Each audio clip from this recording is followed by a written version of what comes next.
ಮೇಷರಾಶಿಯವರೇ ನಮಸ್ಕಾರ ಸ್ನೇಹಿತರೆ.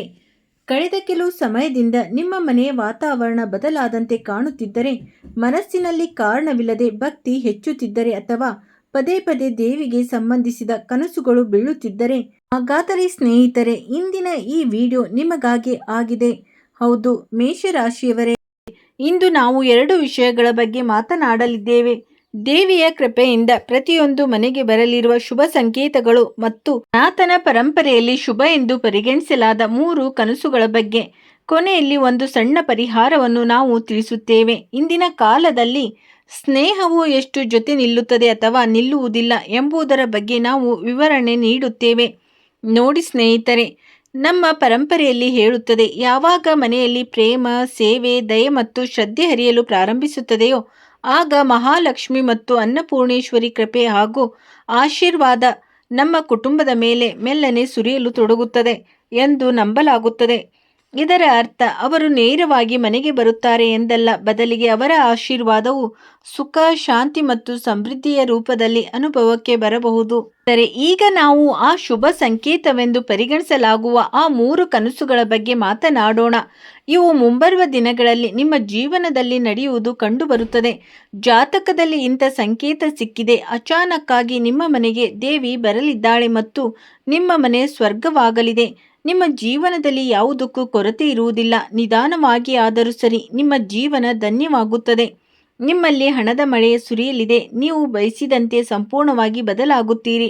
ಸ್ನೇಹಿತರೆ, ಮೊದಲ ಕನಸು ಎಂದರೆ ನೀವು ಸ್ವತಃ ಯಾವುದೋ ದೇವಸ್ಥಾನದಲ್ಲಿ ದೀಪ ಬೆಳಗಿಸುತ್ತಿರುವುದು ಅಥವಾ ದೇವಿ ಮಾತೆ ಚರಣಗಳಿಗೆ ನಮಸ್ಕರಿಸುತ್ತಿರುವುದನ್ನು ಕಂಡರೆ, ಇದನ್ನು ಮನಸ್ಸಿನ ಆಧ್ಯಾತ್ಮಿಕ ಪ್ರಗತಿ ಮತ್ತು ಹೊಸ ಸಕಾರಾತ್ಮಕ ಆರಂಭದ ಸಂಕೇತವೆಂದು ಪರಿಗಣಿಸಲಾಗುತ್ತದೆ.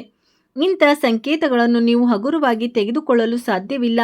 ಹೌದು ಸ್ನೇಹಿತರೆ, ಇಂಥ ಕನಸು ನಮಗೆ ದೇವರ ಮೇಲಿನ ನಂಬಿಕೆಯನ್ನು ಗಟ್ಟಿ ಮಾಡಲು ಪ್ರೇರಣೆ ನೀಡುತ್ತದೆ. ಸ್ನೇಹಿತರೆ, ಇದಾಗಿತ್ತು ನಿಮ್ಮ ಮೊದಲ ಕನಸು. ಇನ್ನು 2ನೇ ಕನಸಿನ ಬಗ್ಗೆ ಮಾತನಾಡುವುದಾದರೆ, ಕನಸಿನಲ್ಲಿ ತಾವರೆ ಹೂವು, ಸ್ವಚ್ಛ ನೀರು ಅಥವಾ ಬೆಳಕು ಕಂಡು ಬಂದರೆ ಹಲವು ನಂಬಿಕೆಗಳ ಪ್ರಕಾರ ಇದು ಮನೆಯಲ್ಲಿ ಶಾಂತಿ ಮತ್ತು ಒಳ್ಳೆಯ ಅವಕಾಶಗಳು ಬರುವ ಸಂಕೇತವೆಂದು ಪರಿಗಣಿಸಲಾಗುತ್ತದೆ. ಇದರ ಅರ್ಥ ಕಷ್ಟದ ಸಮಯ ನಿಧಾನವಾಗಿ ಹಿಂದೆ ಸರಿಯಬಹುದು ಮತ್ತು ನಿಮ್ಮ ಜೀವನದಲ್ಲಿ ಒಂದಕ್ಕಿಂತ ಹೆಚ್ಚು ಸಂತೋಷಗಳು ಬಾಗಿಲು ತಟ್ಟಬಹುದು. ಆದರೆ ಏನೇ ಆದರೂ ಎಲ್ಲವೂ ಒಳ್ಳೆಯದೇ ಆಗಿರುತ್ತದೆ.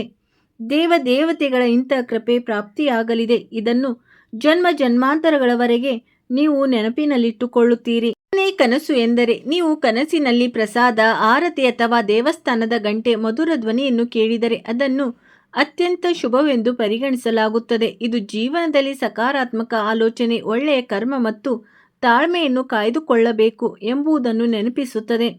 ಸ್ನೇಹಿತರೆ, ನೆನಪಿಡಿ, ಬರೀ ಕನಸುಗಳನ್ನೇ ನಂಬಿ ಕುಳಿತುಕೊಳ್ಳುವುದು ಸರಿಯಲ್ಲ.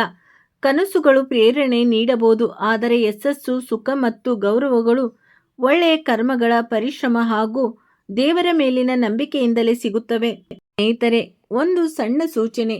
ನಿಮ್ಮ ಜೀವನದಲ್ಲಿ ಎಂಥದ್ದೇ ಸಮಸ್ಯೆಗಳಿದ್ದರೂ ಸ್ಕ್ರೀನ್ ಮೇಲೆ ಕಾಣುತ್ತಿರುವ ಗುರೂಜಿಯವರಿಗೆ ಕರೆ ಮಾಡಿ ನಿಮ್ಮ ಸಮಸ್ಯೆಗಳನ್ನು ಬಗೆಹರಿಸಿಕೊಳ್ಳಬಹುದು. ಗುರೂಜಿಯವರು ವಿದ್ಯೆ, ಉದ್ಯೋಗ, ವ್ಯಾಪಾರ, ಗಂಡ ಹೆಂಡತಿ ಕಲಹ, ಅತ್ತೆ ಸೊಸೆ ಕಲಹ, ಮದುವೆ ವಿಳಂಬ, ಸಂತಾನ ಸಮಸ್ಯೆ, ಶತ್ರು ಕಾಟ, ವಶೀಕರಣ, ನಿಮ್ಮ ಯಾವುದೇ ಸಮಸ್ಯೆಗಳಿದ್ದರೂ ತುಳುನಾಡಿನ ದೈವಾರಾಧನೆಯಿಂದ ಹಾಗೂ ಶ್ರೀ ಸಾಯಿಬಾಬಾ ದೈವಿಕ ಶಕ್ತಿಯಿಂದ ಶೀಘ್ರ ಶಾಶ್ವತ ಪರಿಹಾರ ಮಾಡಿಕೊಡುತ್ತಾರೆ. ಆದರೆ ಈ ಸಮಯದಲ್ಲಿ ನಿಮ್ಮ ಜೀವನದಲ್ಲಿ ಬರಲಿರುವ ಬದಲಾವಣೆ ನಿಮ್ಮನ್ನು ಸಂಪೂರ್ಣವಾಗಿ ಐಶ್ವರ್ಯವಂತರನ್ನಾಗಿ ಮಾಡಲು ಬಂದಿದೆ.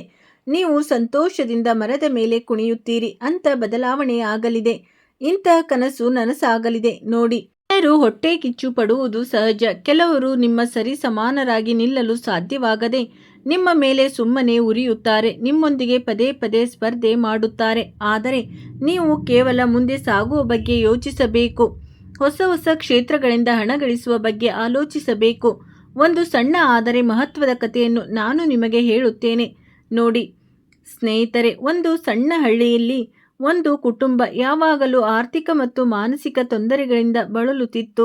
ಜೀವನದಲ್ಲಿ ಹಣದ ಚಿಂತೆ ಇರುತ್ತಿತ್ತು. ಒಂದು ದಿನ ಮನೆಯ ಹಿರಿಯ ಅಜ್ಜಿ ಹೇಳಿದರು, ಬೆಳಗ್ಗೆ ಮನೆ ಸ್ವಚ್ಛ ಮಾಡಿ, ದೀಪ ಹಚ್ಚಿ ಮತ್ತು ಯಾರಾದರೂ ಅಗತ್ಯವಿರುವ ವ್ಯಕ್ತಿಗೆ ಸಹಾಯ ಮಾಡಿ ಅಥವಾ ಸತ್ಯವಾದ ಮನಸ್ಸಿನಿಂದ ದೇವರಿಗೆ ಪ್ರಾರ್ಥನೆ ಮಾಡಿ. ಕುಟುಂಬದವರು ಯಾವುದೇ ಪವಾಡದ ನಿರೀಕ್ಷೆ ಇಲ್ಲದೆ ಈ ನಿಯಮಗಳನ್ನು ಪಾಲಿಸಲು ಪ್ರಾರಂಭಿಸಿದರು. ಕೆಲವು ತಿಂಗಳುಗಳ ನಂತರ, ಕೆಲವು ವರ್ಷಗಳ ನಂತರ ಮನೆಯ ವಾತಾವರಣ ಬದಲಾಗಲು ತೊಡಗಿತು.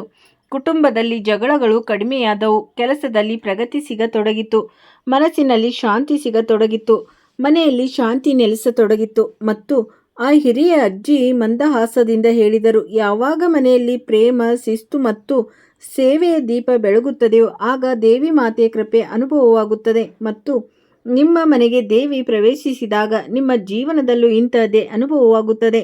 ಹೌದು ಸ್ನೇಹಿತರೆ, ಅತ್ಯಂತ ಸಾಧಾರಣವಾದ ಪರಿಹಾರವನ್ನು ನಾನು ನಿಮಗೆ ಹೇಳುತ್ತೇನೆ, ಆದರೆ ಇದು ನಿಮಗೆ ತುಂಬ ಪರಿಣಾಮಕಾರಿಯಾಗಿದೆ.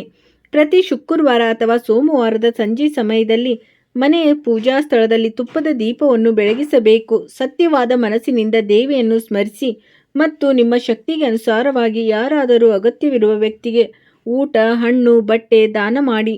ಈ ಪರಿಹಾರವು ನಿಮ್ಮಲ್ಲಿ ಸಕಾರಾತ್ಮಕ ಆಲೋಚನೆ, ಸೇವೆ ಮತ್ತು ಕೃತಜ್ಞತೆಯ ಭಾವನೆಯನ್ನು ಪ್ರೇರೇಪಿಸುತ್ತದೆ. ಕೊನೆಯಲ್ಲಿ ಇಷ್ಟೇ ಹೇಳುತ್ತೇನೆ, ನಿಮ್ಮ ಮನೆಯಲ್ಲಿ ಪ್ರೇಮ, ಗೌರವ ಮತ್ತು ದೇವರ ಮೇಲೆ ಶ್ರದ್ಧೆ ಕಾಯ್ದುಕೊಂಡರೆ ಆ ಮನೆಯ ಸ್ವರ್ಗದಂತೆ ಅನುಭವ ನೀಡುತ್ತದೆ ಮತ್ತು ಮುಂಬರುವ ಸಮಯದಲ್ಲಿ ನಿಮ್ಮ ಮನೆಗೂ ಸ್ವರ್ಗದಂತೆ ಅನುಭವ ನೀಡಲಿದೆ.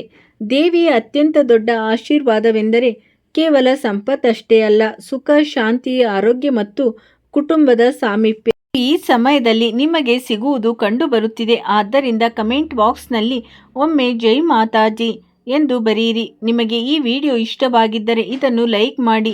ದೇವರು ನಿಮ್ಮ ಜೀವನದಲ್ಲಿ ಸದಾ ಸುಖ, ಶಾಂತಿ, ಸಕಾರಾತ್ಮಕ ಶಕ್ತಿಯನ್ನು ಕಾಯ್ದುಕೊಳ್ಳಲಿ ಮತ್ತು ನಿಮಗೆ ಯಾವುದಕ್ಕೂ ಕೊರತೆಯಾಗದಿರಲಿ.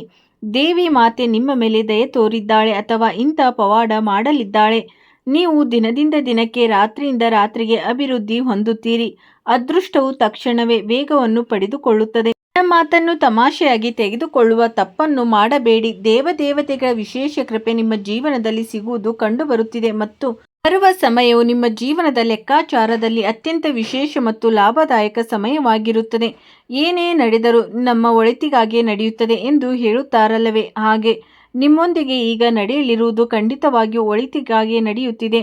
ಸ್ನೇಹಿತರೆ, ಸಂಕಟ ಮೋಚ ಮಹಾಬಲಿ ಹನುಮಂತನು ಸಹ ನಿಮ್ಮ ಮೇಲೆ ದಯೆ ತೋರಿದ್ದಾರೆ ಮತ್ತು ಮೇಲಿಂದ ದೇವಿ ಮಾತೆಯ ಆಶೀರ್ವಾದವೂ ಇದೆ. ಇಬ್ಬರು ದೇವಿಯರು ನಿಮ್ಮ ಮನೆಗೆ ಪಾದಾರ್ಪಣೆ ಮಾಡಬಹುದು ಮತ್ತು ನಿಮ್ಮ ಜೀವನದಲ್ಲಿ ಒಂದು ಹೊಸ ಬದಲಾವಣೆಯನ್ನು ತರಬಹುದು. ಆದ್ದರಿಂದ ನನ್ನ ಮಾತನ್ನು ಹಗುರವಾಗಿ ತೆಗೆದುಕೊಳ್ಳುವ ತಪ್ಪು ಮಾಡಬೇಡಿ ಮತ್ತು ವಿಡಿಯೋವನ್ನು ಸಂಪೂರ್ಣವಾಗಿ ಒಂಟಿಯಾಗಿಯೇ ನೋಡಿ, ಏಕೆಂದರೆ ಇಲ್ಲಿಂದ ಮುಂದೆ ನಿಮ್ಮ ಮಹತ್ವದ ರಾಶಿ ಫಲದ ಬಗ್ಗೆ ತಿಳಿಸಲಿದ್ದೇವೆ. ಇದನ್ನು ತಿಳಿದುಕೊಳ್ಳುವುದು ಅತ್ಯಂತ ಅವಶ್ಯಕವಾಗಿದೆ. ಸ್ನೇಹಿತರೆ, ವಿಡಿಯೋವನ್ನು ಲೈಕ್ ಮಾಡಿ, ಚಾನಲನ್ನು ಸಬ್ಸ್ಕ್ರೈಬ್ ಮಾಡಿ ಮತ್ತು ಬೆಲ್ ಐಕನ್ ಒತ್ತಿ ಮತ್ತು ಕಮೆಂಟ್ ಬಾಕ್ಸ್ನಲ್ಲಿ ಸತ್ಯವಾದ ಮನಸ್ಸಿನಿಂದ ಹರ ಹರ ಮಹಾದೇವ್, ಧನ್ಯವಾದಗಳು ಗುರುದೇವ ಎಂದು ಬರೆಯಿರಿ. ಇಂದು ನಿಮಗೆ ಗ್ರಹಗಳ ಸ್ಥಿತಿ ಉತ್ತಮವಾಗಿದೆ. ಕನಸುಗಳು ಮತ್ತು ಕಲ್ಪನೆಗಳನ್ನು ನನಸು ಮಾಡಿಕೊಳ್ಳುವ ಸಮಯ ಇದಾಗಿದೆ. ನಿಮ್ಮ ಕೆಲಸವನ್ನು ವ್ಯವಸ್ಥಿತವಾಗಿ ಮಾಡುವುದು ಮತ್ತು ಹೊಂದಾಣಿಕೆಯನ್ನು ಕಾಯ್ದುಕೊಳ್ಳುವುದು ನಿಮ್ಮನ್ನು ಯಶಸ್ವಿಯನ್ನಾಗಿ ಮಾಡುತ್ತದೆ. ಯುವಕರು ಭವಿಷ್ಯಕ್ಕಾಗಿ ನಡೆಸಿದ ಪ್ರಯತ್ನಗಳು ಯಶಸ್ವಿಯಾಗುತ್ತವೆ. ಇತರರ ವಿಷಯದಲ್ಲಿ ಮೂಗು ತುರಿಸಬೇಡಿ. ಪರಿಸ್ಥಿತಿಯನ್ನು ಬಲಪಡಿಸಲು ಯಾವುದೇ ತಪ್ಪು ಕೆಲಸದ ನೆರವು ಪಡೆಯಬೇಡಿ. ಸರಳ ರೀತಿಯಲ್ಲಿ ನಿಮ್ಮ ಕೆಲಸವನ್ನು ಮುಗಿಸುತ್ತಾ ಸಾಗಿ. ಮಹಿಳೆಯರಿಗೆ ಹೆಚ್ಚಿನ ಕೆಲಸದ ಒತ್ತಡದಿಂದಾಗಿ ವ್ಯವಸ್ಥೆ ಮಾಡುವುದರಲ್ಲಿ ಸ್ವಲ್ಪ ತೊಂದರೆಯಾಗಬಹುದು. ವ್ಯವಹಾರದಲ್ಲಿ ಚಿಲ್ಲರೆ ಮಾರಾಟಕ್ಕಿಂತ ಸಗಟು ವ್ಯಾಪಾರದ ಕಡೆ ಹೆಚ್ಚಿನ ಗಮನ ನೀಡಿ. ಅಪರಿಚಿತ ಜನರನ್ನು ನಂಬುವುದು ಸರಿಯಲ್ಲ, ಏಕೆಂದರೆ ಯಾವುದೇ ರೀತಿಯ ವಂಚನೆ ನಡೆಯುವ ಸಾಧ್ಯತೆ ಇದೆ. ರಿಯಲ್ ಎಸ್ಟೇಟ್ ಕ್ಷೇತ್ರಕ್ಕೆ ಸಂಬಂಧಿಸಿದ ವ್ಯವಹಾರದಲ್ಲಿ ವಿಶೇಷ ಒಪ್ಪಂದ ಆಗುವ ಸಾಧ್ಯತೆ ಇದೆ. ಬೇರೆ ಚಟುವಟಿಕೆಗಳು ಸುಸೂತ್ರವಾಗಿರುತ್ತವೆ. ಕೆಲಸದಲ್ಲಿ ನಡೆಯುತ್ತಿರುವ ನಿಧಾನಗತಿಯ ಪರಿಣಾಮವು ಕುಟುಂಬದ ಜೀವನದ ಮೇಲೆಯೂ ಬೀರಬಹುದು. ಜೀವನ ಸಂಗಾತಿ ಮತ್ತು ಮಕ್ಕಳ ಸಂಪೂರ್ಣ ಸಹಕಾರ ನಿಮಗೆ ಸಿಗಲಿದೆ. ಅನಗತ್ಯ ಪ್ರೇಮ ಪ್ರಸಂಗಗಳಿಂದ ದೂರವಿರಿ. ಬದಲಾಗುತ್ತಿರುವ ಹವಾಮಾನದಿಂದ ನಿಮ್ಮನ್ನು ರಕ್ಷಿಸಿಕೊಳ್ಳಿ. ಕೆಮ್ಮು, ನೆಗಡಿ ಅಥವಾ ಗಂಟಲು ನೋವಿನಿಂದ ಯಾವುದೇ ತೊಂದರೆಗಳನ್ನು ನಿರ್ಲಕ್ಷಿಸಬೇಡಿ. ತಕ್ಷಣವೇ ಚಿಕಿತ್ಸೆ ಪಡೆದುಕೊಳ್ಳಿ. ಹೀಗೆ ಕುಟುಂಬದ ಎಲ್ಲ ಸದಸ್ಯರು ಪರಸ್ಪರ ಸಹಕಾರದಿಂದ ಕಷ್ಟದ ಸಮಯವನ್ನು ಎದುರಿಸುತ್ತಾರೆ. ಕೆಲಸಗಳನ್ನು ಪೂರ್ಣಗೊಳಿಸುವಿರಿ. ಇತರ ಅಭಿಪ್ರಾಯಗಳನ್ನು ಗೌರವಿಸುವುದು ನಿಮಗೆ ತುಂಬಾ ಲಾಭದಾಯಕವಾಗಿರುತ್ತದೆ. ಸಮಾಜದಲ್ಲಿ ನಿಮ್ಮ ಉತ್ತಮ ಕೌಶಲ್ಯ ಮತ್ತು ಸೂಕ್ಷ್ಮ ತಿಳುವಳಿಕೆ ಪ್ರಶಂಸೆ ಸಿಗುತ್ತದೆ. ಯಾವುದೇ ಸಾಮೂಹಿಕ ಕೆಲಸದಲ್ಲಿ ನಿಮ್ಮ ಪಾತ್ರ ಅತ್ಯಂತ ಪ್ರಮುಖವಾಗಿರುತ್ತದೆ. ಮನೆಯ ವಾತಾವರಣ ಇಂದು ಸೃಜನಶೀಲ ಮತ್ತು ಸ್ವಾಯತ್ತತೆಯಿಂದ ಕೂಡಿರುತ್ತದೆ. ಹೌದು ಸ್ನೇಹಿತರೆ, ನಿಮ್ಮ ಸಾಫ್ಟ್ವೇರ್ ಡೆವಲಪ್ಮೆಂಟ್ ಉದ್ಯೋಗಿಗಳಿಗೆ ಉತ್ತಮ ತಂಡದ ಕೆಲಸ ಸಿಗುತ್ತದೆ. ನಿರ್ವಹಣೆಯು ನಿಮ್ಮ ಸೂಕ್ಷ್ಮ ಕೆಲಸದ ಸಾಮರ್ಥ್ಯ ಮತ್ತು ವೃತ್ತಿಪರ ದೃಷ್ಟಿಕೋನಕ್ಕೆ ಪ್ರಸನ್ನವಾಗಿರುತ್ತದೆ. ಕೌಶಲ್ಯಗಳನ್ನು ಹೆಚ್ಚಿಸಿಕೊಳ್ಳಲು ಹೊಸ ತರಬೇತಿಯನ್ನು ಪಡೆಯಬಹುದು.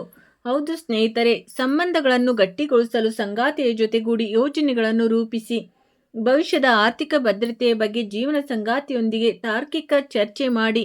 ಪ್ರೇಮ ಜೀವನದಲ್ಲಿ ಇಂದು ಪ್ರಾಯೋಗಿಕ ದೃಷ್ಟಿಕೋನವನ್ನು ಅಳವಡಿಸಿಕೊಳ್ಳುವುದು ಅಗತ್ಯ. ಜಂಟಿಯಾಗಿರುವ ಜನರಿಗೆ ಕಚೇರಿಯ ಸಹೋದ್ಯೋಗಿಯಿಂದ ಪ್ರೇಮ ಪ್ರಸ್ತಾಪ ಸಿಗಬಹುದು. ಪರಸ್ಪರ ಸಮಸ್ಯೆಗಳನ್ನು ಬಗೆಹರಿಸುವಲ್ಲಿ ಇಬ್ಬರು ಸಮಾನ ಭಾಗವಹಿಸುವಿಕೆ ಇರುತ್ತದೆ. ಫಿಟ್ನೆಸ್ಗಾಗಿ ವೃತ್ತಿಪರ ತರಬೇತುದಾರರ ಸಲಹೆ ಪಡೆಯುವುದು ಲಾಭದಾಯಕವಾಗಿರುತ್ತದೆ. ಸ್ನೇಹಿತರೆ, ನಾಳೆಯ ಸಮಯವು ನಿಮಗೆ ಅನುಕೂಲಕರವಾಗಿರುತ್ತದೆ. ಯಶಸ್ಸು ಸಿಗುತ್ತದೆ. ಧ್ಯಾನ, ಎಚ್ಚರಿಕೆಯಿಂದ ಕೆಲಸ ಮಾಡಬೇಕಾಗುತ್ತದೆ ಮತ್ತು ಅಸಹಕಾರ ಇರುತ್ತದೆ ಹಾಗೂ ವೆಚ್ಚಗಳು ಹೆಚ್ಚಾಗುತ್ತವೆ. ಜಗಳ, ವಿವಾದ ಉಂಟಾಗುವ ಸಾಧ್ಯತೆ ಇದೆ. ಸಂಜೆ ಅವಧಿಯಲ್ಲಿ ಸುಧಾರಣೆಯಾಗುತ್ತದೆ ಮತ್ತು ಲಾಭದ ಜೊತೆಗೆ ಇತರ ವಿಷಯಗಳು ಮುನ್ನಡೆಯುವ ಅವಕಾಶ ಸಿಗುತ್ತದೆ. ಶೇಕಡಾವಾರು ಜನರ ಭೇಟಿಯಾಗುತ್ತದೆ. ಧಾರ್ಮಿಕ ರಹಸ್ಯಗಳನ್ನು ತಿಳಿಯುವ ಇಚ್ಛೆ ಇರುತ್ತದೆ. ಉದ್ಯೋಗದಲ್ಲಿ ಬಡ್ತಿ ಸಿಗುತ್ತದೆ ಮತ್ತು ಮಾನಸಿಕ ಒತ್ತಡ ಕಡಿಮೆಯಾಗುತ್ತದೆ. ವ್ಯಾಪಾರವು ತುಂಬಾ ಚೆನ್ನಾಗಿರುತ್ತದೆ. ಹೌದು ಸ್ನೇಹಿತರೆ, ದಿನದಿಂದ ದಿನಕ್ಕೆ ನಿಮ್ಮ ಬುದ್ಧಿ ಮತ್ತೆ ವಿಸ್ತರಿಸುತ್ತದೆ. ಹಣವು ಹಠಾತ್ ಆಗಿ ಬರುತ್ತದೆ ಮತ್ತು ಅಧಿಕೃತ ಪ್ರಮಾಣದಲ್ಲಿ ಬರುತ್ತದೆ. ದಿನದ ಆರಂಭವು ತುಂಬಾ ಸುಖಕರವಾಗಿರುತ್ತದೆ. ನಿಮ್ಮನ್ನು ನೀವೇ ಅಪ್ಡೇಟ್ ಆಗಿರಿಸಿಕೊಳ್ಳಿ ಮತ್ತು ಸಕಾರಾತ್ಮಕವಾಗಿರಿ. ಕರ್ಮದ ಮೇಲೆ ನಂಬಿಕೆ ಇಟ್ಟರೆ ಭಾಗ್ಯವು ತಾನಾಗೆ ಬಲಗೊಳ್ಳುತ್ತದೆ. ಗುರಿ ತಲುಪಲು ಹತ್ತಿರ ಸಂಬಂಧಿಯೊಬ್ಬರ ಸಹಕಾರ ಸಿಗುತ್ತದೆ. ಧ್ಯಾನ, ವಿಜ್ಞಾನಕ್ಕೆ ಸಂಬಂಧಿಸಿದ ಕ್ಷೇತ್ರಗಳ ವಿದ್ಯಾರ್ಥಿಗಳಿಗೆ ಆಸಕ್ತಿ ಹೆಚ್ಚಾಗುತ್ತದೆ. ಕೆಲವು ನಕಾರಾತ್ಮಕ ಆಲೋಚನೆಯುಳ್ಳ ಜನರು ನಿಮ್ಮನ್ನು ಟೀಕಿಸಬಹುದು ಅಥವಾ ನಿಂದಿಸಬಹುದು. ಆದರೆ ಚಿಂತಿಸಬೇಡಿ, ನಿಮಗೆ ಯಾವುದೇ ನಷ್ಟವಾಗುವುದಿಲ್ಲ. ಹಣಕಾಸಿಗೆ ಸಂಬಂಧಿಸಿದ ವಹಿವಾಟು ಮಾಡುವಾಗ ಬಹಳ ಎಚ್ಚರಿಕೆ ವಹಿಸಿ. ಸಣ್ಣ ತಪ್ಪು ನಿಮ್ಮನ್ನು ತೊಂದರೆಗೆ ಸಿಲುಕಿಸಬಹುದು. ವ್ಯವಹಾರದಲ್ಲಿ ಕೆಲವು ಹೊಸ ಚಟುವಟಿಕೆಗಳ ಬಗ್ಗೆ ಚಿಂತೆಯಾಗುತ್ತದೆ. ಯಾವುದೋ ಒಪ್ಪಂದದ ಸಲುವಾಗಿ ಬೇರೆಯವರನ್ನು ಭೇಟಿಯಾಗಲು ಹೋಗುತ್ತಿದ್ದರೆ ನಿಮ್ಮ ಪ್ರಸ್ತುತಿಯನ್ನು ಉತ್ತಮವಾಗಿಟ್ಟುಕೊಳ್ಳಿ. ಉದ್ಯೋಗಸ್ಥರಿಗೆ ಅಧಿಕೃತ ಪ್ರಯಾಣ ಕೈಗೊಳ್ಳುವಂತೆ ಆದೇಶವೂ ಸಿಗಬಹುದು. ಬಡ್ತಿ ಸಾಧ್ಯವಿದೆ.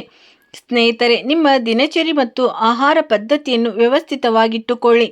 ಆರೋಗ್ಯದ ಬಗ್ಗೆ ಜಾಗರೂಕರಾಗಿರಿ ಮತ್ತು ಎಚ್ಚರಿಕೆಯಿಂದಿರುವುದು ಅಷ್ಟೇ ಮುಖ್ಯ. ಹೌದು ಸ್ನೇಹಿತರೆ, ನೋಡಿ, ಆತಂಕ ಮತ್ತು ಖಿನ್ನತೆಯಿಂದ ಪಾರಾಗಲು ಥೆರಪಿಸ್ಟ್ ಅವರನ್ನು ಭೇಟಿಯಾಗಿ. ನಿದ್ರಾಹೀನತೆಯಿಂದ ಪಾರಾಗಲು ಮಲಗುವ ಮುನ್ನ ಧ್ಯಾನ ಮಾಡಿ. ಪೌಷ್ಟಿಕ ಆಹಾರವನ್ನು ಆಯ್ಕೆ ಮಾಡಿ. ಹಾಗಿದ್ದರೆ ಸ್ನೇಹಿತರೆ, ಇಂದು ನಿಮ್ಮ ಅದೃಷ್ಟದ ಬಣ್ಣ ಗ್ರೇ ಆದರೆ ಅದೃಷ್ಟದ ಸಂಖ್ಯೆ 4. ಹಾಗಾದರೆ ಬನ್ನಿ, ಶಿವಲಿಂಗಕ್ಕೆ ಹಾಲು ಮೊಸರು ಅರ್ಪಿಸಿ ಮತ್ತು ನೈವೇದ್ಯ ಮಾಡಿ. ಸ್ನೇಹಿತರೆ, ಮುಂದಿನ ವಿಡಿಯೋದಲ್ಲಿ ಮತ್ತೆ ಸಿಗೋಣ. ಅಲ್ಲಿವರೆಗೂ ನೀವು ನಿಮ್ಮ ಕಾಳಜಿ ವಹಿಸಿ. ನಿಮ್ಮ ದಿನ ಶುಭವಾಗಿರಲಿ. ಸ್ನೇಹಿತರೆ, ವಿಡಿಯೋ ನೋಡಿದ್ದಕ್ಕಾಗಿ ಧನ್ಯವಾದಗಳು.